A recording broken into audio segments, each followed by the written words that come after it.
Hello' everyone, আজি মই আপোনালোকক ঘি কেনেদৰে বনাই তাকে সহজ পদ্ধতিত ঘৰুৱাভাৱে দেখাবলৈ ওলাইছোঁ। প্ৰথমতে আপোনালোকে 10-15 দিনৰ পৰা আমাৰ গাখীৰৰ যিখিনি খৰ থাকে এইখিনি আপোনালোকে ষ্ট'ৰ কৰিব পাৰে ডিপ ফ্ৰিজত। তাৰপিছত দেখিব যেতিয়া এবাটিমান হৈছে আপোনালোকে ধুনীয়াকৈ ওলাই ফেটিব। আপুনি ব্লেণ্ডাৰ মেচিন ইউজ কৰিব পাৰে বা হাতেৰে যেনেকৈ নহওক আপোনালোকে ফেটিব ভালকৈ। ফেটাৰ পিছত আপোনালোকে জুইত তাক বহাই দিব আৰু মন কৰিব যাতে জুইৰ ভলিউমটো কম থাকে, মানে আপোনাৰ একদম ল'। তাৰপিছত ল' ফ্লেমত আপুনি লৰাই থাকিব যাতে লাগি নধৰে, এইটো লক্ষ্য কৰিব।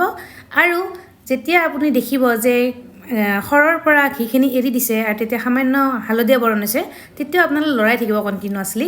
আৰু যেতিয়া ৰঙচুৱা হৈ যায় তেতিয়া আপোনালোকে তাক নমাই কিনে চেকি দিব চেকনিৰ সহায়ত বা কাপোৰৰ সহায়ত। আৰু এটা কথা, এই ঘিটো আপোনালোকে ঘৰৰ কণ কণ শিশুসকলক খুৱাব পাৰে, স্বাস্থ্যৰ কাৰণেও ভাল, যিটো ঘৰত বনাইছে বজাৰৰ ঘিতকৈ উত্তম। আৰু আজিলৈ আহিছোঁ, বাই বাই। আৰু ট্ৰাই কৰিব আৰু কেনেকুৱা পাইছে জনাব।